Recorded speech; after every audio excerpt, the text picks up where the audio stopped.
Hi and welcome to my channel. My name is Filippa and today I wanted to just kind of do an updated video on how I look at surgery and prolapse or pelvic floor problems. I have another video which I did, I think it was like one of the 3 first videos I did on this channel, and it's so embarrassing to watch those videos because I didn't know how to edit videos, but I felt I was talking too slow. I was saying just kind of weird things, and I was just having a lot of opinions on myself. So I just speeded everything up and kind of tried to make myself clear, which I think that video is really interesting. I am referring a lot to different medical sites and comparing, surgery and not doing surgery and Kegels and all of that, which is interesting, definitely. And I think my purpose of helping women is really basically to give all women enough information to make a good decision for themselves. And whether it's regarding surgery or wearing a pessary or doing Kegels or hypopressives or when it comes to the pelvic floor. But of course, like, women's health is a really broad topic. And I just wish that we as women were more empowered to really understand how different alternatives and ways to handle our health and well-being may affect us. Okay, so when it comes to surgery, the problem here is that if you know me, you know that my point of view is that tension, scar tissue, adhesions in the fascia and the muscles and the nerves is the root cause to pelvic floor dysfunction. So if we know that, and if we understand that, and I am going to explain why that is the root cause.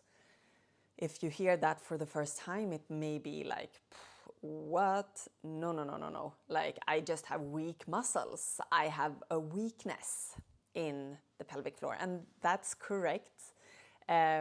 Usually we have both weakness and tension in combination. And then the problems and the symptoms and the dysfunctions appear. Before I make it more clear why this is the root cause, I just want to kind of draw the conclusion that if scar tissue and tension is a root cause to pelvic floor problems, then we don't want to create more scar tissue and tension. And that is actually what surgery does. Okay, so why is scar tissue and tension and adhesions the root cause to pelvic floor dysfunction and prolapse? The pelvic floor is a structure. It's a very delicate structure of many different things. And it's like its own small universe. So these structures are the internal organs, bladder, uterus, and rectum. And in between those, we have the vaginal walls, which is fascia, mucous tissue, its nerves, its muscles, and then we also have the structure of the bones in the pelvis. So all of this is dependent on one another. And it's created with such beauty that, it's resting and supporting each other in a perfect way to function. To be able to pee, to be able to poo, to be able to give birth, experience intimacy and pleasure, all of that. So when we have something interrupting this perfect balance, we have this perfect balance here, and then suddenly over here we have something happening, a trauma. This tissue, fascia, nerves, muscles, even ligaments and skeleton may react on different levels. And they will become tensed, so they will kind of draw themselves together. And this reaction in the tissue will cause dense tissue, hard tissue, which is not functioning optimally, and also will start to pull on the other structures. And the other structures are not made to be able to resist that pull, so it will give way. And inside of this tensed fascia, muscles, whatever it is, we will have less functioning. So for example, nerves that may be necessary for communicating between the bladder and the brain. Or if we have this pull on the vaginal wall, they won't be able to hold up the organs. So that pull will make that organ come closer to the vaginal opening, hence a prolapse. So this is,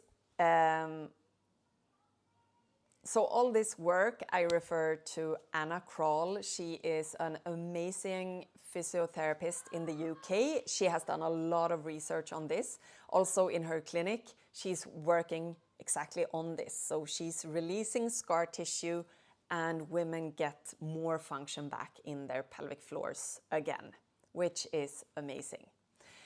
So this is just the main reason why I would not go for surgery if I had an option not to do it. So, you know, again, do your research. Also make sure you know all the possible consequences of doing a surgery, side effects and so on. But also just consider this, because this is kind of the basis, and this is the reason many women have to do a surgery again and again. So you need, if you do a pelvic floor surgery, usually you need to do one again within 10 to 15 years to kind of make it stay. And each and every single surgery is a risk for more problems, more symptoms. And this is the foundation of this whole thing. Like if we instead start to release whatever tension is there, the tissue, the fascia, the muscles, it can start to function again in better ways. And there are many ways to release scar tissue. I have a few videos, of course, on this channel where you can just get going and get started from home. And that would definitely be my advice. Do that first, spend 3 to 6 months trying different types of methods and just see where it takes you, and let me know if you have any questions, if you have tried to release scar tissue. It can also be really hard to identify. I have a video for that too if you need help. Okay, my ladies, take care and I hope to see you soon again.